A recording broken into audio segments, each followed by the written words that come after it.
Everyone, welcome back to our channel Chandra's home world. ಇವತ್ತಿನ ವಿಡಿಯೋದಲ್ಲಿ ಮನೇನ ಎನಿ ಟೈಮ್ ನೀಟ್ ಆ್ಯಂಡ್ ಕ್ಲೀನಾಗಿ ಇಟ್ಕೊಳ್ಳೋದಕ್ಕೋಸ್ಕರ ಬೆಳಗಿನ ಜಾವ ಮಾಡ್ಕೊಳ್ಳೋವಂತಹ ಹೋಮ್ ಡಿಕ್ಲಟರಿಂಗ್ ಆ್ಯಂಡ್ ಆರ್ಗನೈಸೇಷನ್ ಐಡಿಯಾಸ್ನ ಶೇರ್ ಮಾಡ್ತಾ ಇದ್ದೀನಿ. ಮೇಯ್ನಾಗಿ ವೆಯ್ಟ್ ಲಾಸ್ ಮಾಡುವಂಥವ್ರಿಗೆ, ಡಯಟ್ ಮಾಡುವಂಥವ್ರಿಗೆ ಹೆಲ್ತಿಯಾಗಿರುವಂಥ ಬ್ರೇಕ್ಫಾಸ್ಟ್ನ ತೊಗೊಳ್ಬೇಕು, ಫೈಬರ್ ರಿಚ್ ಬ್ರೇಕ್ಫಾಸ್ಟ್ ತೊಗೊಳ್ಬೇಕು. ಅದು ನಾವು ತೊಗೊಳ್ಳೋವಂಥ ಬ್ರೇಕ್ಫಾಸ್ಟ್ ಟೇಸ್ಟಿಯಾಗೂ ಇರಬೇಕು, ಇನ್ ದ ಸೆನ್ಸ್ ನಾವು ಜಾಸ್ತಿ ತಿನ್ನಬಾರ್ದು ಅಂತ ಅಂದವ್ರಿಗೆ ಹೆಲ್ಪ್ಫುಲ್ ಆಗುವಂಥ ಒಂದು ಹೆಲ್ತಿಯಾಗಿರುವಂಥ ಬ್ರೇಕ್ಫಾಸ್ಟ್ ರೆಸಿಪಿನ ಕೂಡ ಈ ವಿಡಿಯೋದಲ್ಲಿ ಶೇರ್ ಮಾಡ್ತಾ ಇದ್ದೀನಿ. ಅಷ್ಟೇ ಅಲ್ಲ, ಲಿವಿಂಗ್ ರೂಮ್ನ ಕೂಡ ನಾನು ಯಾವ ರೀತಿ ಡೈಲಿ ಬೇಸಿಡ್ ಮೇಲೆ ಕ್ಲೀನ್ ಮಾಡ್ಕೊಳ್ತೀನಿ, ಆರ್ಗನೈಸ್ ಮಾಡ್ಕೊಳ್ತೀನಿ, ಇಂಡೋರ್ ಪ್ಲಾಂಟ್ಸ್ ಬಗ್ಗೆ ಕೇರ್ ಎಲ್ಲದನ್ನ ಕೂಡ ಒನ್ ಬೈ ಒನ್ ಶೇರ್ ಮಾಡ್ತಾ ಹೋಗ್ತೀನಿ. ಆದಷ್ಟು ವಿಡಿಯೋನ ಎಲ್ಲೂ ಸ್ಕಿಪ್ ಮಾಡಿದಿರ ಕೊನೆವರೆಗೂ ನೋಡ್ತಾ ಹೋಗಿ. ವಿಡಿಯೋ ನೋಡೋದಕ್ಕಿಂತ ಮುಂಚೆ ನೀವೇನಾದ್ರು ನಮ್ಮ ಚಾನಲ್ನ ಫಸ್ಟ್ ಟೈಮ್ ವಿಸಿಟ್ ಮಾಡ್ತಾ ಇದ್ರೆ, ನಮ್ಮ ಚಾನಲ್ನಲ್ಲಿ ಹೋಮ್ ಮೇಕಿಂಗ್ಗೆ ಸಂಬಂಧಪಟ್ಟಿರುವಂಥ ಕ್ಲೀನಿಂಗ್, ಆರ್ಗನೈಸೇಷನ್, ಈಸಿ ವೇಯಲ್ಲಿ ಹೋಮ್ ಮೇಕಿಂಗ್ನ ಯಾವ ರೀತಿ ಮಾಡ್ಕೊಳ್ಬೋದು ಅನ್ನೋದ್ರ ಬಗ್ಗೆ ವಿಡಿಯೋಸ್ನ ಶೇರ್ ಮಾಡ್ತಾ ಇರ್ತೀನಿ. ವೀಕ್ಲಿ 2 or 3 ವಿಡಿಯೋಸ್ನ ಶೇರ್ ಮಾಡ್ತಾ ಇರ್ತೀನಿ. ಈ ಒಂದು ಕಂಟೆಂಟ್ ಬಗ್ಗೆ ನಿಮ್ಗೆ ಏನಾದರೂ ಇಂಟ್ರೆಸ್ಟ್ ಇದ್ದರೆ ಆದಷ್ಟು ನಮ್ಮ ಚಾನಲ್ನ ಸಬ್ಸ್ಕ್ರೈಬ್ ಮಾಡಿಕೊಂಡು ವಿಡಿಯೋಸ್ನ ವಾಚ್ ಮಾಡಿ. Without delay let's start the video. Morning ಬ್ರೇಕ್ಫಾಸ್ಟ್ಗೋಸ್ಕರ ಕೆಲವೊಂದು ತರಕಾರಿಗಳನ್ನೆಲ್ಲ ಕೂಡ ಕಟ್ ಮಾಡ್ಕೊಂಡು ಇಟ್ಕೊಂಡಿದ್ದೀನಿ. ಇಲ್ಲಿ ನೋಡ್ತಾ ಇದ್ದೀರಲ್ವಾ, ಮಲ್ಟಿಗ್ರೈನ್ ದೋಸಾ ಬ್ಯಾಟರು. ಲೆಮನ್ ರೈಸ್ಗೋಸ್ಕರ ಈರುಳ್ಳಿ ಮತ್ತು ಹಸಿಮೆಣಸಿನಕಾಯಿ ಎಲ್ಲ ಕೂಡ ಕಟ್ ಮಾಡಿ ಇಟ್ಕೊಂಡಿದ್ದೀನಿ. ಈ ಒಂದು ಮಲ್ಟಿಗ್ರೈನ್ ದೋಸಾ ಬ್ಯಾಟರ್ನ ಕೂಡ ಫ್ರಿಜ್ಜಲ್ಲಿಂದ ತೆಗೆದು ಹೊರಗಡೆ ಇಟ್ಟು ಈಗಾಗಲೇ 2 hours ಆಗಿದೆ. ಬೆಳಗ್ಗೆನೆ ಒಟ್ಟಿಗೆ 2-3 ಬ್ರೇಕ್ಫಾಸ್ಟ್ನ ರೆಡಿ ಮಾಡಬೇಕು ಅಂದರೆ ಪ್ರೀ ಪ್ಲಾನ್ ಅನ್ನೋದು ತುಂಬ ಮುಖ್ಯ ಆಗುತ್ತೆ. ಮೈಕ್ರೋವೇವ್ ಅಲ್ಲಿ ಕಡಲೆ ಬೀಜನ ಉರಿಯಕ್ಕೆ ಇಟ್ಟಿದ್ದೀನಿ. ಇಲ್ಲಿ ನಾನು ಈವ್ನಿಂಗ್ ಟೈಮ್ ಮಾಡಿರೋಂತಹ ಮಫಿನ್ಸ್ನ ಇಟ್ಕೊಂಡಿದ್ದೀನಿ, ಅಂದರೆ ಲಂಚ್ ಬಾಕ್ಸ್ಗೆಲ್ಲ ಪ್ಯಾಕ್ ಮಾಡೋದಕ್ಕೋಸ್ಕರ. ತವಾ ಕೂಡ ಸೀಸನಿಂಗ್ ಮಾಡ್ಕೊಳ್ತಾನೆ ಇರಬೇಕಾಗತ್ತೆ ಅಲ್ವಾ. ಫಸ್ಟಿಗೆ ನಾನು ತವನ ಬಿಸಿ ಮಾಡಿ ಸ್ವಲ್ಪ ಎಣ್ಣೆನ ಹಾಕಿ ಈರುಳ್ಳಿಯಿಂದ ಈ ರೀತಿ ಎಣ್ಣೆನ ಎಲ್ಲ ಕಡೆ ಕೂಡ ಸವರ್ಬಿಟ್ಟು ಸ್ಟವ್ನ ಆಫ್ ಮಾಡಿಬಿಟ್ಟು ಬಿಟ್ಬಿಡ್ತೀನಿ. ಪೂರ್ತಿ ತವಾ ಪೂರ್ತಿ ತಣ್ಣಗಾಗಷ್ಟರಲ್ಲಿ ಈ ಕಡೆ ನಾನು ಲೆಮನ್ ರೈಸ್ಗೋಸ್ಕರ ಒಗ್ಗರಣೆಗೆ ಇಟ್ಕೊಂಡಿದ್ದೀನಿ. ನಿಮ್ಮೆಲ್ಲರಿಗೂ ಗೊತ್ತಿರೋ ಹಂಗೆ ಫಸ್ಟಿಗೆ ಆಯಿಲ್ನ ಹಾಕ್ಬಿಟ್ಟು ಕಡಲೆ ಬೀಜನ ಫ್ರೈ ಮಾಡಿಕೊಂಡು ಸೈಡ್ಗೆ ಇಟ್ಕೊಳ್ತೀನಿ. ಸೊ ತುಂಬ ಕ್ರಂಚಿಯಾಗಿರಬೇಕು ಅಂದರೆ ಫಸ್ಟೇ ಕಡಲೆ ಬೀಜನ ಫ್ರೈ ಮಾಡಿ ಸೈಡ್ಗೆ ಇಟ್ಕೊಳ್ಬೇಕಾಗತ್ತೆ. ಇನ್ನು ಬೆಳಗಿನ ಜಾವ ಅಂದ್ರೇ ಹರಿಬರಿಯಲ್ಲಿ ಇರ್ತೀವಿ. ಮಕ್ಕಳ ಲಂಚ್ ಬಾಕ್ಸ್, ಮಕ್ಕಳಿಗೆ ಬ್ರೇಕ್ಫಾಸ್ಟ್ ಕೊಡುವಂಥದ್ದು ಇದೆಲ್ಲ ಕೂಡ ಸ್ವಲ್ಪ ಹರಿಬರಿ ಇರುತ್ತೆ. ಒಂದು ಕಡೆ ನಾನು ದೋಸಾನ ಹಾಕ್ಕೊಳ್ತಾ ಇದ್ದೀನಿ, ಇನ್ನೊಂದು ಕಡೆ ಲೆಮನ್ ರೈಸ್ಗೂ ಕೂಡ ಪ್ರಿಪೇರ್ ಮಾಡ್ಕೊಳ್ತಾ ಇದ್ದೀನಿ. ನೋಡ್ತಾ ಇರ್ಬೋದು, ಈಗ ಎಣ್ಣೆ ಚೆನ್ನಾಗಿ ಬಿಸಿಯಾಗಿದೆ. ಸಾಸಿವೆ, ಜೀರಿಗೆ, ಇಂಗು, ಕಡಲೆಬೇಳೆನ ಹಾಕಿ ಒಗ್ಗರಣೆನ ಮಾಡ್ಕೊಳ್ತಾ ಇದ್ದೀನಿ. ಸೊ ಇಂಗನ್ನ ನಾನು ಲಾಸ್ಟಲ್ಲೂ ಕೂಡ ಸ್ವಲ್ಪ ಆ್ಯಡ್ ಮಾಡ್ತೀನಿ, ಅಂದರೆ ಈಗ ಎಣ್ಣೆಯಲ್ಲೆಲ್ಲ ಫ್ರೈ ಆಗಿಬಿಟ್ಟಿರುತ್ತೆ, ಅದರ ಸುವಾಸನೆ ಎಲ್ಲ ಕೂಡ ಹೋಗ್ಬಿಟ್ಟಿರುತ್ತೆ ಅನ್ನೋದ್ರಿಂದ ಲಾಸ್ಟಲ್ಲಿ ಕೂಡ ಸ್ವಲ್ಪ ಆ್ಯಡ್ ಮಾಡ್ಕೊಳ್ತೀನಿ. ಈಗ ನಾನು ಜಜ್ಜಿಟ್ಕೊಂಡಿರೋ ಅಂತಹ ಶುಂಠಿ ಬೆಳ್ಳುಳ್ಳಿನ ಹಾಕ್ಕೊಂಡಿದ್ದೀನಿ. ಇದು ಬೇಕಂದರೆ ಹಾಕ್ಕೊಳ್ಬೋದು, ಇಲ್ಲ ಸ್ಕಿಪ್ ಮಾಡ್ಬೋದು. ಕರ್ಬೇವು ಕೂಡ ಯೂಶ್ವಲಿ ನಾನು ಸಣ್ಣದಾಗಿ ಕಟ್ ಮಾಡಿ ಹಾಕ್ತೀನಿ ಲೆಮನ್ ರೈಸ್ಗೋಸ್ಕರ. ಬಟ್ ಈಗ ವಿಡಿಯೋ ಮಾಡೋದಕ್ಕೋಸ್ಕರ ಹರಿಬರಿಯಲ್ಲಿ ಕೂಡ ಶೂಟ್ ಮಾಡ್ತಾ ಇರೋದ್ರಿಂದ ಡೈರೆಕ್ಟಾಗಿ ಹಾಕಿದ್ದೀನಿ. ಸಣ್ಣದಾಗಿ ಹೆಚ್ಚಿಟ್ಕೊಂಡಿರುವಂಥ ಈರುಳ್ಳಿ ಮತ್ತು ಹಸಿಮೆಣಸಿನ್ಕಾಯಿ ಏನಿದೆ ಎರಡು ಕೂಡ ಹಾಕ್ಕೊಂಡಿದ್ದೀನಿ. ಚೆನ್ನಾಗಿ ಫ್ರೈ ಆಗಲಿ. ಇದು ಫ್ರೈ ಆಯಿತು ಅಂದರೆ ಆಲ್ಮೋಸ್ಟು ಲೆಮನ್ ರೈಸ್ ಬೇಕಾಗಿರುವಂಥ ಗೊಜ್ಜು ರೆಡಿ ಆದಂಗೆ. ಈಗ ನಾನು ಮತ್ತೆ ಸ್ವಲ್ಪ ಇಂಗನ್ನ ಕೂಡ ಹಾಕ್ಕೊಳ್ತಾ ಇದ್ದೀನಿ.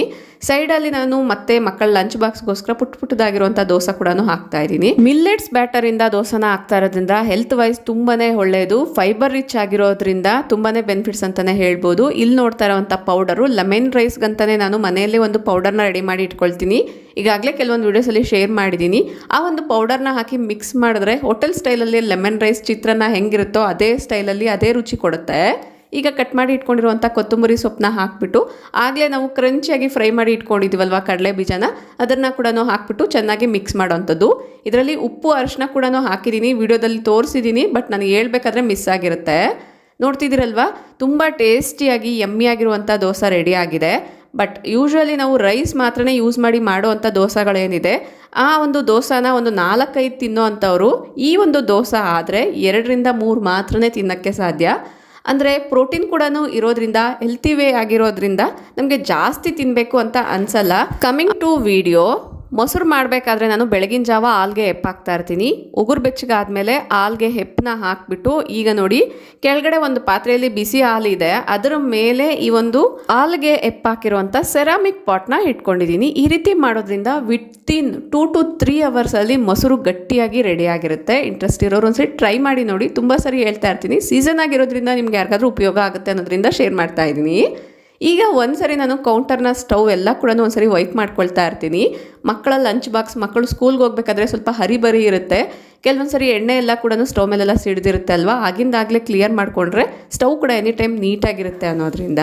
ಆಗಲೇ ದೋಸೆಗೆ ಸಂಬಂಧಪಟ್ಟಿರುವಂಥ ವಿಚಾರನ ಅರ್ಧಕ್ಕೆ ಸ್ಟಾಪ್ ಮಾಡಿದೆ ಅಲ್ವಾ, ಇದನ್ನು ಕಂಟಿನ್ಯೂ ಮಾಡ್ತಾ ಇದ್ದೀನಿ. ಈಗ ಸಾಮಾನ್ಯವಾಗಿ ನಾವು ಪ್ರೋಟೀನ್ ಮತ್ತು ಫೈಬರ್ ರಿಚ್ ಇರುವಂಥ ಫುಡ್ನ ನಾವೇನಾದ್ರು ತೊಗೊಳ್ಳೋದಾದರೆ ನಮ್ಮ ಬಾಡಿಗೆ ಎಷ್ಟು ಬೇಕೋ ಅಷ್ಟು ಮಾತ್ರನೇ ಇಂಟೇಕ್ ತೊಗೊಳ್ತಾ ಇರ್ತೀವಿ. ಅಂದರೆ ಜಾಸ್ತಿ ತಿನ್ನಬೇಕು ಅಂತ ಅನಿಸಲ್ಲ. ಅದೇ ನೀವು ಕಾರ್ಬೋಹೈಡ್ರೇಟ್ಸ್ ಜಾಸ್ತಿ ಇರುವಂಥ ರೈಸ್ ಇರ್ಬೋದು, ಸ್ವೀಟ್ಸ್ ಇರ್ಬೋದು ತಿನ್ನಬೇಕಾದ್ರೆ ಇನ್ನೂ ಸ್ವಲ್ಪ ತಿನ್ನೋಣ, ಇನ್ನೂ ಒಂದು ಸ್ವೀಟ್ ತಿನ್ನೋಣ ಅನಿಸ್ತಾ ಇರುತ್ತೆ. ಅದ್ರ ಬದಲಾಗಿ ಈ ರೀತಿ ಮಿಲ್ಲೆಟ್ಸ್ ಇರ್ಬೋದು, ಮಲ್ಟಿಗ್ರೈನ್ಸ್ ಯೂಸ್ ಮಾಡಿರುವಂಥ ರೆಸಿಪೀಸ್ನ ನೀವು ಟ್ರೈ ಮಾಡಿದಾಗ ತಿನ್ನಬೇಕಾದ್ರೆ ಟೇಸ್ಟ್ ಕೂಡ ಚೆನ್ನಾಗಿರುತ್ತೆ, ಬಟ್ ಜಾಸ್ತಿ ತಿನ್ನಬೇಕು ಅಂತ ಅನಿಸಲ್ಲ. ವೆಯ್ಟ್ ಲಾಸ್ ಮಾಡಬೇಕು ಬಟ್ ಫುಡ್ನ ಕಂಟ್ರೋಲ್ ಮಾಡೋಕ್ಕಾಗಲ್ಲ ಅಂತ ಅಂದವರು ಈ ರೀತಿ ಫೈಬರ್ ಮತ್ತು ಪ್ರೋಟೀನ್ ಯಾವುದರಲ್ಲಿ ಜಾಸ್ತಿ ಇರುತ್ತೋ ಆ ಒಂದು ಗ್ರಾಸರೀಸ್ನ ಉಪಯೋಗಿಸ್ಕೊಂಡು ರೆಸಿಪೀಸ್ನ ಟ್ರೈ ಮಾಡಿದ್ರೇ ಬೆಟರು. ಸೊ ಈಗ ನಾನು ವಿಡಿಯೋಗೆ ಬರೋದಾದರೆ ಒಂದ್ಸರಿ ನಾನು ಕೌಂಟರ್ನೆಲ್ಲ ಕೂಡ ಕ್ಲೀನ್ ಮಾಡ್ಕೊಳ್ತಾ ಇದ್ದೀನಿ. ಆಗಲೇ ಕಟಿಂಗ್ಸ್ ಎಲ್ಲನೂ ಏನು ಮಾಡ್ಕೊಂಡಿದ್ವಿ, ಚಾಪಿಂಗ್ ಬೋರ್ಡ್ ಇರ್ಬೋದು, ಅದೆಲ್ಲ ಕೂಡ ಒಂದ್ಸರಿ ತೆಗಿತಾ ಇದ್ದೀನಿ. ನೆಕ್ಸ್ಟು ಕೌಂಟರ್ ಮೇಲೆ ಕಸ ಎಲ್ಲ ಏನಿರುತ್ತೆ ಒಂದು ವೈಪ್ ಸಹಾಯದಿಂದ ಈ ರೀತಿ ಎಲ್ಲದನ್ನ ತೆಗೆದುಬಿಟ್ಟು ಆಮೇಲೆ ವೈಪ್ಸ್ನ ನೀಟಾಗಿ ವಾಶ್ ಮಾಡಿಕೊಂಡು ಒಂದ್ಸರಿ ಒರೆಸಿದ್ರೆ ಕೌಂಟರ್ ಏನಿರುತ್ತೆ ನೀಟಾಗಿ ಶೈನಿಯಾಗಿ ಕೂಡ ಇರುತ್ತೆ. ಅಡುಗೆ ಮಾಡಬೇಕಾದ್ರೆ ಈ ರೀತಿ ಕೌಂಟರ್ನ ಕ್ಲೀನ್ ಮಾಡ್ಕೊಳ್ತಾನೆ ನಾವು ಅಡುಗೆ ಮಾಡೋದ್ರಿಂದ ಅಡುಗೆ ಮನೆ ಎನಿ ಟೈಮ್ ನೀಟಾಗಿರುತ್ತೆ. ಈ ಒಂದು ಮಧ್ಯದಲ್ಲಿ ಅಡುಗೆನ ಸ್ಟಾಪ್ ಮಾಡಿದ್ರು ಕೂಡ ಕೌಂಟರ್ ಮೇಲೆ ಎಲ್ಲೂ ಕೂಡ ಮಾರ್ಕ್ಸ್ ಆಗದಿರ ಇರಬೇಕು ಅನ್ನೋದಾದರೆ ಈ ರೀತಿ ನೀವು ಎಲ್ಲಿಂದ ಕಸ ಅಲ್ಲೆಲ್ಲ ತೆಗಿತಾ ಇರಬೇಕಾಗತ್ತೆ. ಈಗ ನೋಡ್ತಿದ್ದೀರಲ್ವ, ನಾನು ಆಗಲೇ ವಿಡಿಯೋ ಕ್ಲಿಪ್ಪಿಂಗ್ಸಲ್ಲಿ ನೀವು ನೋಡಿರ್ತೀರ. ಸೊ ಈ ಒಂದು ಲೆಮನ್ ರೈಸ್ ಬೇಕಾಗಿರುವಂಥ ಗೊಜ್ಜೇನಿದೆ ಅದರಲ್ಲಿ ನಿಂಬೆ ರಸನ ಕೂಡ ಸೇರಿಸಿದ್ದೀನಿ. ಈಗ ಅನ್ನನ ಮಿಕ್ಸ್ ಮಾಡ್ಕೊಳ್ತಾ ಇದ್ದೀನಿ. ಅನ್ನ ಉದುರುದ್ರಾಗಿ ಮಾಡಿಟ್ಕೊಂಡಿರ್ಬೇಕಾಗತ್ತೆ. ನೀವು ಅಂದ್ಕೊಳ್ಬೋದು ಹೆಲ್ತಿ ಬ್ರೇಕ್ಫಾಸ್ಟ್ ಅಂತ ಹೇಳ್ಬಿಟ್ಟು ಕಾರ್ಬೋಹೈಡ್ರೇಟ್ಸ್ ಕೂಡ ತೊಗೊಳ್ತಾ ಇದ್ದೀರಲ್ವಾ ಅಂತ. ಮನೆಯಲ್ಲಿ ನಿಮ್ಮ ಮಕ್ಕಳಿದ್ದಾಗ ನಾವು ಮಾಡುವಂಥ ಡಯೆಟ್ಟೇ ಅವ್ರಿಗೂ ಮಾಡಬೇಕು ಅಂತ ಹೇಳೋಕ್ಕಾಗಲ್ಲ. ಅವ್ರಿಗೆ ಏನು ಇಷ್ಟ ಆಗುತ್ತೋ ಬೆಳೆಯೋ ಟೈಮಲ್ಲಿ ಆ ಒಂದು ರೆಸಿಪಿನ ಮಾಡಿಕೊಟ್ಟಾಗ ತುಂಬ ಇಷ್ಟಪಟ್ಟು ಕೂಡ ತಿಂತಾರೆ. ಕೆಲವೊಂದು ಸರಿ ಮನೆಯಲ್ಲಿರುವಂಥವರು ಕೂಡ ವೆದರ್ಗೆ ತಕ್ಕಂಗೆ ಸ್ವಲ್ಪ ಟೇಸ್ಟ್ ಜಾಸ್ತಿ ಬೇಕು ಅಂತ ಅಂದಾಗ ಅವ್ರಿಗೆ ಇಷ್ಟ ಆಗಿರುವಂತಹ ಫುಡ್ನ ಮಾಡಿಕೊಟ್ಟಾಗ ತುಂಬ ಎಂಜಾಯ್ ಮಾಡ್ತಾರಲ್ವ, ನಮಗೂ ಕೂಡ ಸ್ಯಾಟಿಸ್ಫ್ಯಾಕ್ಷನ್ ಇರುತ್ತೆ. ಇನ್ನು ನಾನು ಲಾಸ್ಟ್ ನೈಟಲ್ಲಿ ಈ ರೀತಿ ಮಫಿನ್ಸ್ನ ಮಾಡಿ ಇಟ್ಕೊಂಡಿದ್ದೆ ಈವ್ನಿಂಗ್ ಟೈಮು. ಈಗ ಲಂಚ್ ಬಾಕ್ಸ್ಗೋಸ್ಕರ ಅದನ್ನು ಸರ್ವ್ ಮಾಡ್ತಾ ಇದ್ದೀನಿ. ಮಕ್ಕಳು ತುಂಬ ಇಷ್ಟಪಟ್ಟು ತಿಂತಾರೆ. ನಾನು ಮಾಡಿರುವಂಥದ್ದು ಬನಾನಾ ಮಫಿನ್ಸು. ಹೆಲ್ತಿ ವರ್ಷನಲ್ಲಿ ದೋಸೆನ ಮಾಡಿದ್ದೀನಿ. ಕ್ಯಾಸ್ಟ್ ಐರನ್ ತವಾದಲ್ಲಿ ದೋಸೆನ ಮಾಡೋದ್ರಿಂದ ನಮ್ಮ ಬಾಡಿಗೆ ಬೇಕಾಗಿರುವಂಥ ಐರನ್ ಕಂಟೆಂಟ್ ಕೂಡ ಫುಡ್ ಜೊತೆಗೆ ತೊಗೊಳ್ಬೋದು. ಈಗ ನಾನು ಸ್ವಲ್ಪ ಆಯಿಲ್ನ ಸ್ಪ್ರೆಡ್ ಮಾಡ್ಕೊಳ್ತಾ ಇದ್ದೀನಿ ಈರುಳ್ಳಿನ ಉಪಯೋಗಿಸ್ಕೊಂಡು. ಪ್ರತಿ ಸಲ ಕೂಡ ಇದೇ ಥರ ಮಾಡಬೇಕು ಅಂತ ಏನಿಲ್ಲ. ಜಸ್ಟ್ ದೋಸೆ ಅಂಟ್ಕೊಳ್ದಿರ ನೀಟಾಗಿ ಎದ್ದೇಳಬೇಕು ಅನ್ನೋದಾದರೆ ದೋಸೆ ಮಾಡಬೇಕಾದ್ರೆ ಮಿಡಲಲ್ಲಿ ಈ ರೀತಿ ನಾವು ಈರುಳ್ಳಿಯಿಂದ ಎಣ್ಣೆನ ಸ್ಪ್ರೆಡ್ ಮಾಡಿದ್ರೆ ಸಾಕಾಗುತ್ತೆ. ಹೊಸದಾಗಿ ತವನ ತಗೊಂಡಾಗ ಒಂದು 2ರಿಂದ 3 ಸರಿ ನಾವು ದೋಸೆ ಮಾಡಬೇಕಾದ್ರೆ ಅಥವಾ ಅದ್ರ ಮೇಲೆ ಏನಾದರೂ ಮಾಡಬೇಕಾದ್ರೆ ಈ ರೀತಿ ನಾವು ಏನು ಸೀಸನಿಂಗ್ ಮಾಡ್ತೀವಿ, ಯಾವ ರೀತಿ ಪಳಗಿಸ್ತೀವಿ ಅನ್ನೋದ್ರ ಮೇಲೆ ಅದು ನಾನ್ ಸ್ಟಿಕ್ ರೀತಿಯಲ್ಲಿ ವರ್ಕ್ ಆಗುತ್ತಾ ಇಲ್ವಾ ಅನ್ನೋದು ಕೂಡ ಡಿಪೆಂಡ್ ಆಗುತ್ತೆ. ಇನ್ನೊಂದು ಕಡೆ ಕೂಡ ನಾನು ಸೇಮ್ ಕಾಸ್ಟ್ ಐರನ್ ತವನ ಇಟ್ಕೊಂಡು ದೋಸೆನ ಹಾಕ್ತಾ ಇದ್ದೀನಿ. ಈ ರೀತಿ ಮಾಡೋದ್ರಿಂದ ಕ್ವಿಕ್ಕಾಗಿ ಅಟ್ ಎ ಟೈಮ್ ಎಲ್ಲರಿಗೂ ಬೇಕಾಗಿರುವಂಥ ದೋಸೆಗಳನ್ನ ಚಿಟಿಕೆ ಹೊಡೆಯೋಷ್ಟರಲ್ಲಿ ಈಸಿಯಾಗಿ ರೆಡಿ ಮಾಡ್ಕೊಳ್ಬೋದು. ಕೆಲವೊಂದು ಸರಿ ಬೇಗ ಬೇಗ ದೋಸೆನ ಹಾಕಬೇಕಾಗತ್ತೆ. ಒಂದೇ ತವನ ಇಟ್ಕೊಂಡಿರ್ತೀವಿ, ಬಟ್ ಈಟ್ ಸರಿಯಾಗಿ ಬ್ಯಾಲೆನ್ಸ್ ಆಗಿಲ್ಲ, ಈಟ್ ಜಾಸ್ತಿ ಆಯಿತು ಅಂದರೆ ದೋಸೆ ತವಾಗೆ ಅಂಟ್ಕೊಳ್ತಾ ಇರುತ್ತೆ, ಪದೇ ಪದೇ ಗೀಚ್ತಾ ಇರ್ತೀವಿ. ಅದ್ರ ಬದಲಾಗಿ ಕ್ವಿಕ್ಕಾಗಿ ಮಾಡಬೇಕು ಅಂದಾಗ ಈ ರೀತಿ 2 ತವನ ಇಟ್ಕೊಂಡು ಈಸಿಯಾಗಿ ಎಷ್ಟು ಬೇಕೋ ಅಷ್ಟು ದೋಸೆನ ಕ್ವಿಕ್ಕಾಗಿ ಕೂಡ ಹಾಕಿ ಕೊಡ್ಬೋದು. ಸೊ ಈ ರೀತಿ ಮಾಡೋದ್ರಿಂದ ದೋಸೆ ತವಾಗೆ ಅಂಟ್ಕೊಳ್ದಿರ ಇರುತ್ತೆ. ಬೈ ದ ವೇ, ನಾನು ತೋರಿಸ್ತಾ ಇರುವಂತಹ ನಾನ್ ಸ್ಟಿಕ್ ಕುಕ್ವೇರ್ನ ನಾನು ತೊಗೊಂಡಿರುವಂಥದ್ದು ಇಂಡಸ್ ವ್ಯಾಲಿ ವೆಬ್ಸೈಟಿಂದ. ಅವರ ಡೀಟೇಲ್ಸ್ ಬೇಕು ಅಂದರೆ ನಾನು ಡಿಸ್ಕ್ರಿಪ್ಷನಲ್ಲಿ ಕೊಟ್ಟಿರ್ತೀನಿ. ನಾನು ಕೊಡುವಂಥ ಲಿಂಕ್ ಮತ್ತು ಕೂಪನ್ ಕೋಡ್ನ ಅಪ್ಲೈ ಮಾಡೋದ್ರಿಂದ ಆಲ್ಮೋಸ್ಟ್ ನಿಮಗೆ 12 to 22% ಕೂಡ ಡಿಸ್ಕೌಂಟ್ ಅನ್ನೋದು ಸಿಗುತ್ತೆ. ಅದರ ಡೀಟೇಲ್ಸ್ ಬೇಕು ಅನ್ನೋದಾದರೆ ಡಿಸ್ಕ್ರಿಪ್ಷನಲ್ಲಿ ಕೊಟ್ಟಿರ್ತೀನಿ, ಇಂಟ್ರೆಸ್ಟ್ ಇರೋರು ಚೆಕ್ ಮಾಡಿ. ಬ್ರೇಕ್ಫಾಸ್ಟ್ ಅನ್ನೋದು ರೆಡಿ ಆಯಿತು. ನೋಡ್ತಿದ್ದೀರಲ್ವ, ದೋಸೆ ಜಸ್ಟ್ ನಾವು ಒಂದು 4-5 ವೈಟ್ ದೋಸೆಗಳೇನು ಬರುತ್ತೆ ಅದನ್ನು ತಿನ್ನೋ ಬದಲಾಗಿ ಈ ಒಂದು 2 ದೋಸೆನ ತಿಂದರೆ ಸಾಕಾಗುತ್ತೆ, ಟಮ್ಮಿ ಫುಲ್ ಆಗುತ್ತೆ. ಇಂಟ್ರೆಸ್ಟ್ ಇರೋರು ಟ್ರೈ ಮಾಡಿ ನೋಡಿ. ನಿಮ್ಗೇನಾದರೂ ಇದರ ಡೀಟೇಲ್ ರೆಸಿಪಿ ಬೇಕು ಅನ್ನೋದಾದರೆ ನನಗೆ ಕಮೆಂಟ್ ಮಾಡಿ ತಿಳಿಸಿ. ದೋಸೆ ಬ್ಯಾಟರ್ ರೆಸಿಪಿ ಬೇಕು ಅನ್ನೋದಾದರೆ ಒಂದು ಬ್ಯೂಟಿಫುಲ್ ಆಗಿರುವಂಥ ವ್ಯೂನ ತೋರಿಸ್ತೀನಿ ಬನ್ನಿ. ಗಾರ್ಡನ್ಗೆ ಬಂದಿದ್ದೆ, ಲಾಸ್ಟ್ ವಿಡಿಯೋಸಲ್ಲೂ ಕೂಡ ನಾನು ಶೇರ್ ಮಾಡಿದ್ದೀನಿ. ಬಟ್ ಒಂದೊಂದು ದಿನ ಒಂದೊಂದು ರೀತಿಯಾಗಿರುವಂಥ ರೋಸಸ್ಸು, ಅಂದರೆ ಒಂದೇ ಕಲರ್ ಆದರೂ ಕೂಡ ಫಸ್ಟ್ ಡೇ ಅರಳಿದಾಗ ಮೊಗ್ಗಿದ್ದಾಗ ಒಂದು 2 ದಿನ ಆದಮೇಲೆ ಯಾವ್ಯಾವ ರೀತಿ ಕಾಣಿಸುತ್ತೆ ಅನ್ನೋದೆಲ್ಲ ಕೂಡ ನೀವು ಇಲ್ಲಿ ನೋಡ್ಬೋದು. ಇನ್ನು ಈ ಒಂದು ವೆದರ್ ಕಂಡೀಷನ್ಗೆ ಈ ಒಂದು ಫ್ಲವರ್ಸ್ ಏನಿದೆ, ಈ ರೋಸ್ ಫ್ಲವರ್ಸ್ನ ಒಂದ್ಸರಿ ಫೋಟೋಗೆ ಇಟ್ಟರು ಕೂಡ 3 ದಿನಗಳವರೆಗೂ ಕೂಡ ಯಾವುದೇ ರೀತಿ ಡಲ್ ಆಗ್ದಿರ ತುಂಬ ಫ್ರೆಶ್ ಆಗಿದೆ. ಸ್ವಲ್ಪ ಸ್ಟ್ರಾಂಗ್ ಆಗಿರುವಂತಹ ಗೊಬ್ಬರಗಳೆಲ್ಲ ಕೂಡ ಹಾಕಿ ಹೂಗಳಿರ್ಬೋದು ಹಣ್ಣುಗಳಿರ್ಬೋದು ಬೆಳೆದಾಗ ಆ ಒಂದು ಸ್ಟ್ರಾಂಗ್ನೆಸ್ ಅನ್ನೋದು ಬಿಟ್ಟಿರುವಂಥ ಹಣ್ಣು ಹೂವಿನಲ್ಲಿ ಕಾಣಿಸ್ತಾನೆ ಇರುತ್ತೆ ಅಲ್ವಾ. ಗೊಬ್ಬರ ಸ್ವಲ್ಪ ಜಾಸ್ತಿ ಹಾಕಿರೋದ್ರಿಂದ ಒಂದೇ ಗಿಡದಲ್ಲಿ ಆಲ್ಮೋಸ್ಟ್ ಒಂದು 10 ಮೊಗ್ಗನೋದು ಆಗಿದೆ. ಪ್ರತಿನಿತ್ಯ ಕೂಡ 1ರಿಂದ 2 ಹೂಗಳನ್ನೋದು ದೇವರ ಪೂಜೆಗೆ ಸಿಗ್ತಾನೆ ಇರುತ್ತೆ. ಬೈದವೆ ನಮ್ಮ ಗಿಡಗಳಲ್ಲಿ ನಾವೇ ಬೆಳೆಸಿರುವಂತಹ ಹೂಗಳನ್ನ ಕಿತ್ತು ಪೂಜೆ ಮಾಡಿದಾಗ ಬರುವಂಥ ಮಜಾನೇ ಬೇರೆ ಅಲ್ವಾ. ಈಗ ಲಿವಿಂಗ್ ರೂಮ್ನ ಡಿಕ್ಲಟರ್ ಮಾಡೋಣ. ಸ್ವಲ್ಪ ಪೇಪರ್ಸ್ ಎಲ್ಲ, ನ್ಯೂಸ್ ಪೇಪರ್ಸ್ ಎಲ್ಲ ಏನಿರುತ್ತೆ ಈ ಒಂದು ಸೆಂಟರ್ ಟೇಬಲ್ ಮೇಲೆ ಆ ಕಡೆ ಈ ಕಡೆ ಎಲ್ಲನೂ ಹೋಗಿದೆ, ಅದೆಲ್ಲದನ್ನ ಕೂಡ ತೆಗಿತಾ ಇದ್ದೀನಿ. ಸೊ ನನಗೆ ಲಾಸ್ಟ್ ಒಂದು 2 ಡೇಸ್ ಬ್ಯಾಕ್ ಒಂದು ಕಮೆಂಟ್ ಬಂದಿತ್ತು, ಪ್ರತಿಯೊಂದಕ್ಕೆ ವಾಷಿಂಗು, ಆರ್ಗನೈಸಿಂಗು ಈ ರೀತಿ ಇಂಗ್ಲೀಷ್ ಪದಗಳನ್ನೇ ಯಾಕೆ ಉಪಯೋಗಿಸ್ತೀರಾ ಅಂತ. ಬಟ್ ಇವತ್ತಿನ ವಿಡಿಯೋಕ್ಕೆ ಬರೋದಾದರೆ ನಾನು ಡಿಕ್ಲಟರಿಂಗ್ ಆ್ಯಂಡ್ ಆರ್ಗನೈಸಿಂಗ್ ಐಡಿಯಾಸ್ನ ಶೇರ್ ಮಾಡ್ತಾ ಇದ್ದೀನಲ್ವಾ. ಈ ಪದಗಳನ್ನ ಅಚ್ಚ ಕನ್ನಡದಲ್ಲಿ ಹೇಳಬೇಕು ಅನ್ನೋದಾದರೆ ಅಸ್ತವ್ಯಸ್ತಗೊಳಿಸುವಿಕೆ ಮತ್ತು ಸಂಘಟಿಸುವುದು ಅಂತ ಹೇಳಬೇಕಾಗತ್ತೆ. ಈ ಥರ ಹೇಳಿದ್ರೆ ಎಷ್ಟು ಜನಕ್ಕೆ ಅರ್ಥ ಆಗುತ್ತೋ ಇಲ್ವೋ ಗೊತ್ತಿಲ್ಲ. ನಾನು ಕಂಟೆಂಟ್ ಏನು ಶೇರ್ ಮಾಡ್ತಾ ಇದ್ದೀನಿ ಅದಕ್ಕಿಂತ ಜಾಸ್ತಿ ಈ ಪದಗಳ ಅರ್ಥ ಶೇರ್ ಮಾಡೋದ್ರಲ್ಲೇ ಟೈಮ್ ಅನ್ನೋದು ವೇಸ್ಟ್ ಆಗುತ್ತೆ. ಸೊ ಅದರಿಂದ ದಯವಿಟ್ಟು ನೀವೆಲ್ಲರೂ ಕೂಡ ಈ ಒಂದು ವಿಚಾರಕ್ಕೆ ಸಹಕರಿಸಬೇಕಾಗತ್ತೆ. ನಾನು ಏನು ಪದಗಳನ್ನ ಮಾತಾಡ್ತಾ ಇದ್ದೀನಿ, ಉಚ್ಚಾರಣೆ ಮಾಡ್ತಾ ಇದ್ದೀನಿ ಅನ್ನೋದ್ರ ಬಗ್ಗೆ ಗಮನ ಕೊಡೋದಕ್ಕಿಂತ ಜಾಸ್ತಿಯಾಗಿ ಯಾವ ಕಂಟೆಂಟ್ನ ಶೇರ್ ಮಾಡ್ತಾ ಇದ್ದೀನಿ, ಈಸಿ ವೇಯಲ್ಲಿ ಹೋಮ್ ಮೇಕಿಂಗ್ನ ಯಾವ ರೀತಿ ಎಕ್ಸ್ಪ್ಲೇನ್ ಮಾಡ್ತಾ ಇದ್ದೀನಿ ಅನ್ನೋದ್ರ ಬಗ್ಗೆ ಯೋಚನೆ ಮಾಡಿದ್ರೆ ನಿಮಗೂ ಕೂಡ ಇನ್ಫಾರ್ಮೇಷನ್ ಜಾಸ್ತಿ ಸಿಗುತ್ತೆ ಅಂತ ಅಂದ್ಕೊಳ್ತೀನಿ. ಸೊ ಇದ್ರ ಬಗ್ಗೆ ನೀವೇನು ಅಂದ್ಕೊಳ್ತೀರಾ ಕಮೆಂಟ್ ಮಾಡಿ ತಿಳಿಸಿ. ಸೊ ನಿಮ್ಮ ಒಂದು ಅನುಭವಕ್ಕೆ ತಕ್ಕಂಗೆ ನೀವು ಕಮೆಂಟ್ಸ್ನ ಮಾಡಿರ್ತೀರ, ನಾನು ಕೂಡ ಅರ್ಥ ಮಾಡ್ಕೊಳ್ಬೇಕಾಗತ್ತೆ. ಬಟ್ ನನ್ನ ಪರಿಸ್ಥಿತಿನೂ ಕೂಡ ನಾನು ಹೇಳ್ಬೇಕಾಗತ್ತೆ ಅಲ್ವಾ. ಸೊ ಅದಕ್ಕೋಸ್ಕರ ಹೇಳ್ತಾ ಇದ್ದೀನಿ ಅಷ್ಟೇ. ಇಲ್ಲಿ ನೀವು ನೋಡ್ತಾ ಇರ್ಬೋದು ಸೆಂಟರ್ ಟೇಬಲ್ ಮೇಲೆ ಎಲ್ಲ ಕೂಡ ಒಂದ್ಸರಿ ಡಿಕ್ಲಟರ್ ಮಾಡಿ ಆರ್ಗನೈಸ್ ಮಾಡಿದ ಆದಮೇಲೆ ಈಗ ಇಂಡೋರ್ ಪ್ಲಾಂಟ್ಸ್ ಎಲ್ಲ ಏನು ಇಟ್ಟಿದ್ದೀನಿ ಇದನ್ನು ಒಂದ್ಸರಿ ನೀಟಾಗಿ ತೊಳಿತಾ ಇದ್ದೀನಿ. ಒಂದು ವೇಳೆ ತೊಳಿಯೋಕ್ಕಾಗಿಲ್ಲ ಅಂದರೆ ಒಂದು ಬಟ್ಟೆ ತೊಗೊಂಡಾದರೂ ಕೂಡ ಎಲೆಗಳ ಮೇಲೆ ಇರುವಂಥ ಧೂಳೆಲ್ಲ ಕೂಡ ಒರೆಸ್ಬೇಕಾಗತ್ತೆ. ಈ ರೀತಿ ಇದನ್ನು ಒಂದ್ಸರಿ ಸೆಟ್ ಮಾಡ್ಕೊಂಡಿದ್ದ ಆದಮೇಲೆ ನ್ಯೂಸ್ ಪೇಪರ್ ಎಲ್ಲ ಏನಿತ್ತು ಅದನ್ನೆಲ್ಲ ಕೂಡ ತೆಗೆದು ಈಗ ಆ ಒಂದು ಜಾಗನ ಆಲ್ ಪರ್ಪಸ್ ಕ್ಲೀನಿಂಗ್ ಲಿಕ್ವಿಡ್ ಏನಿದೆ ಮನೆಯಲ್ಲೇ ಮಾಡ್ಕೊಳ್ಳೋ ಅಂಥದ್ದು ಅದನ್ನ ಸ್ಪ್ರೇ ಮಾಡಿ ಕ್ಲೀನ್ ಮಾಡಿಕೊಂಡು ಯಥಾ ಪ್ರಕಾರ ಜೋಡಿಸ್ಕೊಳ್ತಾ ಇದ್ದೀನಿ. ನೆಕ್ಸ್ಟು ನಮ್ಮನೆಗೆ ಬರೋ ಪ್ರತಿಯೊಬ್ಬರು ಕೂಡ ನಮ್ಮ ಮನೇಲಿ ಇಟ್ಟಿರುವಂಥ ಗಿಡಗಳನ್ನ ತುಂಬ ಇಷ್ಟಪಡ್ತಾ ಇರ್ತಾರೆ. ಗಿಡಗಳು ಚೆನ್ನಾಗಿ ಬೆಳಿಬೇಕು, ನೋಡೋಕ್ಕೂ ಚೆನ್ನಾಗಿ ಕಾಣಿಸ್ಬೇಕು, ಮನೆ ಒಳಗಡೆ ಕೂಡ ಡೆಕೋರೇಷನ್ ಪರ್ಪಸ್ ಆಗಿ ಉಪಯೋಗಿಸ್ಕೊಳ್ಬೇಕು ಅನ್ನೋದಾದರೆ ಅದರ ಮೇಂಟೆನೆನ್ಸು ಕೇರ್ ಕೂಡ ಅಷ್ಟೇ ಇರುತ್ತೆ. ಇಲ್ಲಿ ನೀವು ನೋಡ್ತಾ ಇರ್ಬೋದು ಸ್ನೇಕ್ ಪ್ಲಾಂಟ್ನ ನಾನು ಒಂದು ಕಾರ್ನರಲ್ಲಿ ಇಟ್ಟಿದ್ದೆ. ಕಾರ್ನರಲ್ಲಿ ಇಟ್ಟಿರೋ ಕಾರಣ ಅದ್ರ ಮೇಲೆ ಬಿದ್ದಿರುವಂಥ ಧೂಳೆಲ್ಲ ಕೂಡ ನಮಗೆ ಅಷ್ಟು ನೀಟಾಗಿ ಕಾಣಿಸಲ್ಲ. ಬಟ್ ನಾವು ಆಗಾಗ ಕರೆಕ್ಟಾಗಿ ಅಬ್ಸರ್ವ್ ಮಾಡಿ ವೈಪೌಟ್ ಮಾಡೋದಾದರೆ ಗಿಡಗಳು ತುಂಬ ಚೆನ್ನಾಗಿ ಹೆಲ್ತಿಯಾಗಿ ಬೆಳೆಯೋ ಚಾನ್ಸ್ ಇರುತ್ತೆ. ಒಂದು ವೇಳೆ ಧೂಳೆಲ್ಲನೂ ಬಿದ್ದರೂ ಕೂಡ ಅದೇ ಥರ ಬಿಟ್ಬಿಟ್ವಿ ಅನ್ನೋದಾದರೆ ಮನೆ ಒಳಗಡೆ ಇಟ್ಟಿರುವಂಥ ಗಿಡಗಳು ಬೇಗನೆ ಡ್ಯಾಮೇಜ್ ಆಗೋ ಚಾನ್ಸ್ ಇರುತ್ತೆ. ಗಿಡಗಳು ಸೊಂಪಾಗಿ ಶೈನಿಯಾಗಿ ಎಲೆಗಳೆಲ್ಲ ಪಳಪಳ ಅಂತ ಅನ್ಬೇಕು ಅನ್ನೋದಾದರೆ ಅದ್ರ ಮೇಲಿರುವಂಥ ಧೂಳನ್ನೆಲ್ಲ ಕೂಡ ಕ್ಲೀನ್ ಮಾಡ್ಕೊಳ್ಬೇಕಾಗತ್ತೆ. ಈಗ ಸೋಫಾನ ಕೂಡ ಒಂದ್ಸರಿ ಕ್ಲೀನ್ ಮಾಡ್ತಾ ಇದ್ದೀನಿ. ಲೆದರ್ ಸೋಫಾ ಆಗಿರೋದ್ರಿಂದ ಆಲ್ ಪರ್ಪಸ್ ಕ್ಲೀನಿಂಗ್ ಲಿಕ್ವಿಡ್ನ ಸ್ಪ್ರೇ ಮಾಡಿಬಿಟ್ಟು ಬಟ್ಟೆಯಿಂದ ವೈಪ್ ಮಾಡ್ಕೊಳ್ತಾ ಇರ್ತೀನಿ. ಸೊ ಈಗಾಗಲೇ ಕೆಲವೊಂದು ವೀಡಿಯೋಸಲ್ಲಿ ಶೇರ್ ಮಾಡ್ತಾ ಇದ್ದೀನಿ, ಅದಕ್ಕೋಸ್ಕರ ಡೀಟೇಲಾಗಿ ಇಲ್ಲಿ ಶೇರ್ ಮಾಡೋಕ್ಕೆ ಹೋಗ್ತಾ ಇಲ್ಲ. ಜಸ್ಟ್ ಲಿಕ್ವಿಡ್ನ ಸ್ಪ್ರೇ ಮಾಡಿದ್ದೀನಿ. ಈಗ ಒಂದು ಬಟ್ಟೆನ ತೊಗೊಂಡು ಮೈಕ್ರೋಫೈಬರ್ ಬಟ್ಟೆನ ತೊಗೊಂಡು ನೀಟಾಗಿ ಒರೆಸ್ಕೊಳ್ತಾ ಇದ್ದೀನಿ. ಇದನ್ನು ಒರೆಸ್ಬೇಕಾದ್ರೂ ಕೂಡ ಕೆಲವೊಂದು ಹತ್ರ ಮಾರ್ಕ್ಸ್ ಎಲ್ಲ ಕೂಡ ಉಳ್ಕೊಂಬಿಟ್ಟಿರುತ್ತೆ. ಆ ಒಂದು ಮಾರ್ಕ್ಸ್ನ ಕ್ಲೀನ್ ಮಾಡೋದಕ್ಕೋಸ್ಕರ ಜಸ್ಟ್ ವಿಮ್ ಜೆಲ್ನ ಒಂದು ಸಾಫ್ಟಾಗಿರೋಂಥ ಸ್ಕ್ರಬ್ಬರ್ಗೆ ಅಪ್ಲೈ ಮಾಡಿ ಆ ಒಂದು ಸ್ಕ್ರಬ್ಬರಿಂದ ಜಸ್ಟ್ ನಾನು ವೈಪ್ ಮಾಡಿಬಿಟ್ಟು ಆಮೇಲೆ ಬಟ್ಟೆಯಿಂದ ಒರೆಸ್ಕೊಳ್ತೀನಿ.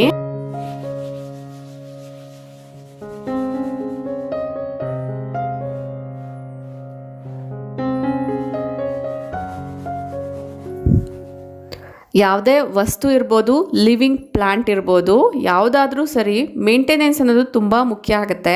ಅದು ಜೀವ ಇಲ್ಲದೆ ಇರೋವಂಥ ಸೋಫಾ ಆದರೂ, ಜೀವ ಇರೋವಂಥ ಗಿಡ ಆದರೂ ಕೂಡ ಯಾವ ರೀತಿ ಮೇಂಟೈನ್ ಮಾಡ್ತೀವಿ ಅನ್ನೋದ್ರ ಮೇರೆಗೆ ಅದರ ಶೈನಿಂಗ್ ಇರ್ಬೋದು, ಅದರ ಬಾಳಿಕೆ ಇರ್ಬೋದು ಡಿಪೆಂಡ್ ಆಗುತ್ತೆ. ಪೂಜಾ ರೂಮ್ ಪಕ್ಕದಲ್ಲೂ ಕೂಡ ಒಂದು ಕಾರ್ನರಲ್ಲಿ ಒಂದು ಇಂಡೋರ್ ಪ್ಲಾಂಟ್ನ ಇಟ್ಟಿದ್ದೆ. ಇದು ನೀರಲ್ಲಿ ಬೆಳೆಸಿರುವಂಥ ಗಿಡ, ಆಗಾಗ ಚೇಂಜ್ ಮಾಡ್ತಾ ಇರ್ತೀನಿ. ಸೊ ಈ ಒಂದು ಗಿಡದ ಮೇಲೆ ಇರುವಂಥ ಧೂಳನ್ನ ಕೂಡ ಒಂದ್ಸರಿ ವೈಪ್ ಮಾಡಿಬಿಟ್ಟು ವಾಸ್ ಏನಿಟ್ಟಿದ್ದೀನಿ ಆ ಕಾರ್ನರಲ್ಲಿ ಅದನ್ನು ಕೂಡ ಬಟ್ಟೆಯಿಂದ ಒಂದ್ಸರಿ ಒರೆಸ್ಕೊಳ್ತಾ ಇದ್ದೀನಿ. ಎಲ್ಲೆಲ್ಲಿ ಇಂಡೋರ್ ಪ್ಲಾಂಟ್ಸ್ನ ಇಟ್ಟಿರ್ತೀನಿ ಅಲ್ಲೆಲ್ಲ ಕೂಡ ಒಂದ್ಸರಿ ವೈಪ್ ಮಾಡ್ಕೊಳ್ಬೇಕಾಗತ್ತೆ. ಪ್ಲಾಂಟ್ಸ್ ಅಂದರೆ ನೀರು ಹಾಕ್ತಾನೆ ಇರ್ತೀವಿ, ಮಣ್ಣು, ನೀರು, ಗಾಳಿ ಈ ಮೂರೂ ಕೂಡ ಇರೋದ್ರಿಂದ ಬೇಗನೆ ಹುಳಗಳಾಗೋವಂಥದ್ದು ಇರ್ಬೋದು, ಮತ್ತು ಸಣ್ಣ ಸಣ್ಣ ಹುಳಗಳು ಬಂದು ಗೂಡು ಕಟ್ಟೋವಂಥದ್ದು ಇರ್ಬೋದು, ಇದೆಲ್ಲ ಕೂಡ ಆಗ್ತಾ ಇರುತ್ತೆ. ಸೊ ವಿಂಟರ್ ಆಗಿರೋ ಕಾರಣ ಗಿಡಗಳಿಗೆ ತಕ್ಕಂಥ ಕೇರ್ ತೊಗೊಳ್ಳೇಬೇಕಾಗುತ್ತೆ. ಮಧ್ಯ ಮಧ್ಯದಲ್ಲಿ ಮಿಲಿ ಬಗ್ಸ್ ಕೂಡ ಬರ್ತಾ ಇರುತ್ತೆ. ನೀವು ಅಬ್ಸರ್ವ್ ಮಾಡಿರ್ಬೋದು ಗಿಡಗಳ ಮೇಲೆ ಎಲೆಗಳ ಕೆಳಗಡೆ ಎಲ್ಲ ಕೂಡ ವೈಟ್ ಆಗಿ ಪ್ಯಾಚಸ್ ಆಗ್ತಾ ಇರುತ್ತೆ. ಅದನ್ನು ಅದೇ ಥರ ಬಿಟ್ಬಿಟ್ವಿ ಅನ್ನೋದಾದರೆ ಮತ್ತೆ ಗಿಡ ಪೂರ್ತಿ ಹಾಳಾಗೋ ಚಾನ್ಸ್ ಇರುತ್ತೆ. ಇನ್ನು ಇಲ್ಲೂ ಕೂಡ ಈ ಒಂದು ಟಿ ವಿ ಸ್ಟ್ಯಾಂಡ್ ಹತ್ರ ಒಂದು ಕಾರ್ನರಲ್ಲಿ ಇಂಡೋರ್ ಪ್ಲಾಂಟ್ಸ್ನ ನಾನು ಚೇಂಜ್ ಮಾಡ್ತಾ ಇರ್ತೀನಿ. ವಾರಕ್ಕೆ ಒಂದು 3 ರಿಂದ 4 ಗಿಡಗಳಾದರೂ ಕೂಡ ಚೇಂಜ್ ಮಾಡ್ತಾ ಇರ್ತೀನಿ. ಮನೆಯ ಎಂಟ್ರಿ ವೇಯಲ್ಲೇ ತುಂಬ ರೀತಿಯಾಗಿರುವಂಥ ಗಿಡಗಳನ್ನ ಇಟ್ಕೊಂಡಿರೋದ್ರಿಂದ ಸೊ ಯಾವ ಗಿಡ ನೋಡೋಕ್ಕೆ ಚೆನ್ನಾಗಿ ಕಾಣಿಸ್ತಿರುತ್ತೋ ಆ ಗಿಡಗಳನ್ನ ಈ ರೀತಿ ಚೇಂಜಸ್ ಮಾಡ್ತಾನೇ ಇರ್ತೀನಿ. ಇಲ್ಲಿ ನೀವು ನೋಡ್ತಿರ್ಬೋದು, ನಾನು ನಾರ್ಮಲಾಗಿ ಸಿಂಗೋನಿಯಮ್ ಏನಿತ್ತು ಅದನ್ನು ತೆಗೆದ್ಬಿಟ್ಟು ಈಗ ಸ್ನೇಕ್ ಪ್ಲ್ಯಾಂಟ್ನ ಇಟ್ಟಿದ್ದೀನಿ. ನೆಕ್ಸ್ಟು ಈ ಒಂದು ಮನಿ ಪ್ಲ್ಯಾಂಟ್ಸ್ ಎಲ್ಲ ಏನಿದೆ, ವಿಂಟರ್ ಆಗಿರೋ ಕಾರಣ ಈ ಸಣ್ಣ ಸಣ್ಣ ಎಲೆಗಳು ಆಗ್ತಾನೆ ಚಿಗುರೆಲ್ಲ ಬರ್ತಾ ಇರುತ್ತೆ ಅಲ್ವಾ, ಅಲ್ಲೆಲ್ಲ ಕೂಡ ವೈಟ್ ಆಗಿರುವಂಥ ಮಿಲಿಬಗ್ಸ್ ಎಲ್ಲ ಕೂಡ ಬರ್ತಾ ಇರುತ್ತೆ. ಸ್ಟಾರ್ಟಿಂಗ್ ಸ್ಟೇಜಲ್ಲೇ ನೀವು ಕರೆಕ್ಟಾಗಿ ಅಬ್ಸರ್ವ್ ಮಾಡಿ ಅದನ್ನು ತೊಳೆಯುವಂಥದ್ದಿರ್ಬೋದು ಅಥವಾ ಬಟ್ಟೆಯಿಂದ ಒರೆಸುವಂಥದ್ದಿರ್ಬೋದು ಮಾಡೋದಾದರೆ ಮತ್ತೆ ಒಂದರಿಂದ ಒಂದಕ್ಕೆ ಸ್ಪ್ರೆಡ್ ಆಗದಿರ ಇರುತ್ತೆ.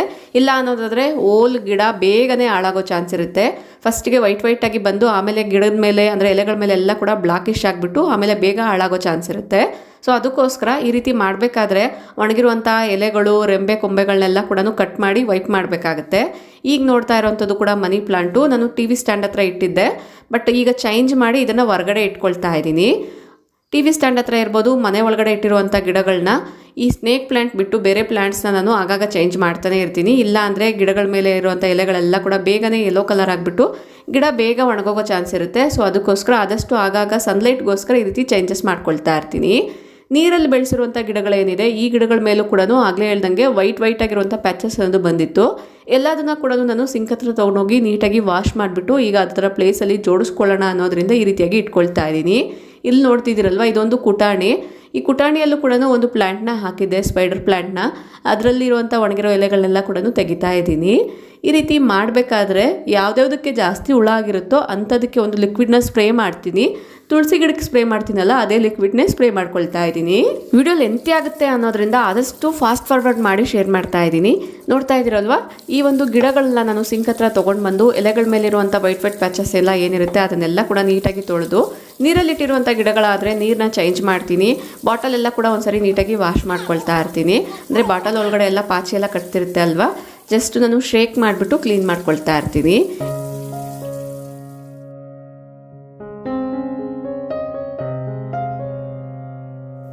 ಎಂಟ್ರಿ ವೇಲೆ ಒಂದು ದೊಡ್ಡದಾಗಿರುವಂಥ ಕಿಟಕಿ ಇದೆ. ಈ ಒಂದು ಕಿಟಕಿ ಹೆಡ್ಜಲ್ಲಿ ನಾನು ಈ ರೀತಿ ಗಿಡಗಳನ್ನೆಲ್ಲ ಕೂಡ ಇಟ್ಕೊಂಡಿರ್ತೀನಿ.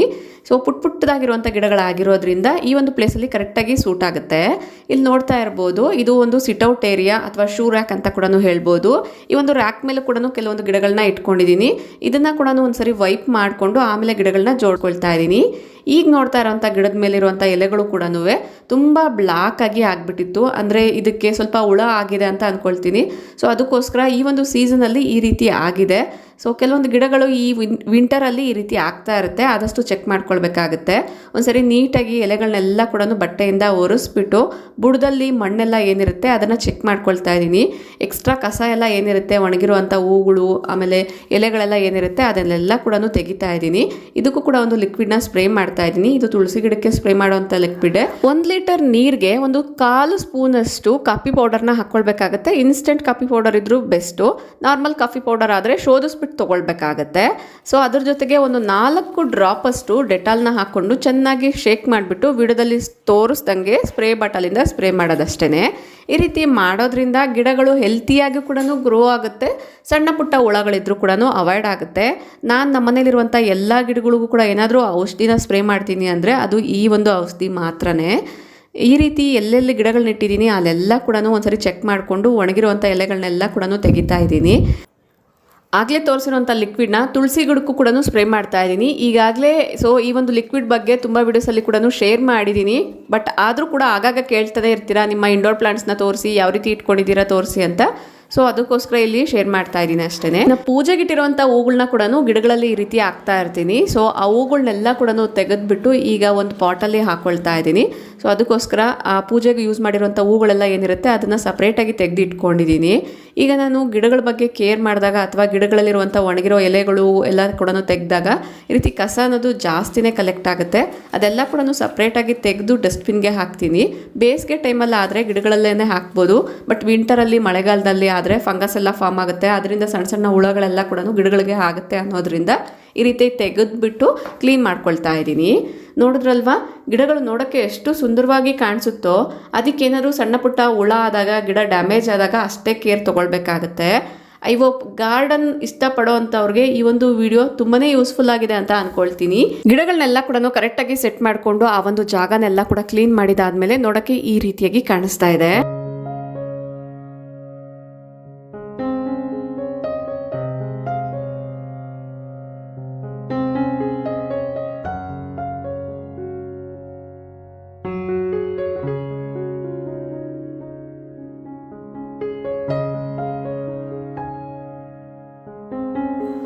ಐ ಹೋಪ್ ಈ ಒಂದು ವಿಡಿಯೋ ನಿಮ್ಮೆಲ್ಲರಿಗೂ ಕೂಡ ಇಂಟ್ರೆಸ್ಟಿಂಗ್ ಆಗಿರುತ್ತೆ, ಯೂಸ್ಫುಲ್ ಆಗಿರುತ್ತೆ ಅನ್ನೋದ್ರಿಂದ ಶೇರ್ ಮಾಡಿದ್ದೀನಿ. ಯೂಸ್ಫುಲ್ ಆಯಿತು, ಇಂಟ್ರೆಸ್ಟಿಂಗ್ ಆಗಿತ್ತು, ಮೋಟಿವೇಶ್ನಲ್ ಆಗಿತ್ತು ಅನ್ಸಿದ್ರೆ ಈಗಲೇ ಒಂದು ಲೈಕ್ ಮಾಡಿ, ನಿಮ್ಮ ಫ್ರೆಂಡ್ಸ್ ಆ್ಯಂಡ್ ಫ್ಯಾಮಿಲಿ ಜೊತೆಗೂ ಶೇರ್ ಮಾಡಿ. ನಿಮ್ಮ ಅನಿಸಿಕೆ ಅಭಿಪ್ರಾಯಗಳನ್ನ ನನಗೆ ಕಮೆಂಟಲ್ಲಿ ತಿಳಿಸಿ. ಇದೇ ರೀತಿಯಾಗಿರುವಂಥ ಇನ್ನೊಂದು ಇಂಟ್ರೆಸ್ಟಿಂಗ್ ಆಗಿರುವಂಥ ವಿಡಿಯೋ ಜೊತೆಗೆ ಮತ್ತೆ ಸಿಗೋಣ. ಅಲ್ಲಿವರೆಗೂ ಟೇಕ್ ಕೇರ್, ಬಾಯ್ ಬಾಯ್, ನಮಸ್ತೆ, ಥ್ಯಾಂಕ್ ಯು ಫಾರ್ ವಾಚಿಂಗ್.